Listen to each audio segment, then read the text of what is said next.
সংসদের বাদল অধিবেশন শেষ হলেই কেন্দ্রীয় মন্ত্রিসভায় রদবদল করবেন প্রধানমন্ত্রী। এমনই জল্পনা এখন দিল্লির রাজনৈতিক মহলে। রদবদলে বাংলা সহ ভোটমুখী রাজ্যকে অগ্রাধিকার দেওয়া হবে, এরকমটাই শোনা যাচ্ছে। পাশাপাশি এও শোনা যাচ্ছে মন্ত্রিসভা থেকে বাদ যাওয়ার সম্ভাবনা বেশ কয়েকজনের। সংসদের বাদল অধিবেশন শেষ হলেই কি কেন্দ্রীয় মন্ত্রিসভায় বড়সড় রদবদল ঘটতে চলেছে? এই প্রশ্নে রাজধানীর রাজনৈতিক মহলে জল্পনা এখন তুঙ্গে।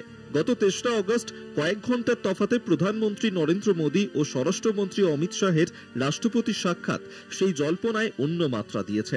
রাজনৈতিক মহলের মতে এই রদবদলের পিছনে একাধিক কারণ থাকতে পারে। কেন রদবদল?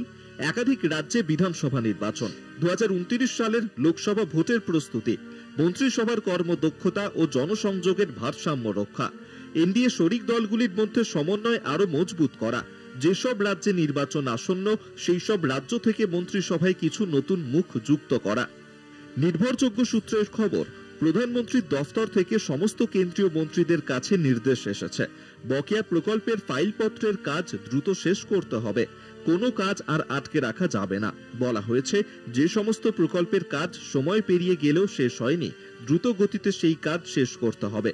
মোদী মন্ত্রিসভায় বেশ কয়েকজন সদস্যর হাতে একাধিক দফতর রয়েছে, তাদের ভার কমানোর কথাও ভাবছেন মোদী। এই তালিকার উপরেই আছে অশ্বিনী বৈষ্ণবের নাম। বিজেপি সূত্রের খবর, মোদীর অত্যন্ত পছন্দের লোক হওয়া সত্ত্বেও প্রত্যাশা পূরণ করতে পারছেন না অশ্বিনী বৈষ্ণব।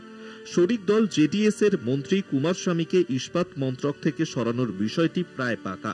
এমন আরো একাধিক পদে রদবদলের সম্ভাবনা রয়েছে। দিল্লির রাজনৈতিক মহলে জোর গুঞ্জন শুরু হয়েছে। ২১শে অগস্ট সংসদের বাদল অধিবেশন শেষ হওয়ার কথা, তারপরেই কেন্দ্রীয় মন্ত্রিসভায় রদবদলের সম্ভাবনা নিয়ে জল্পনা এখন তুঙ্গে। কলকাতা টিভি।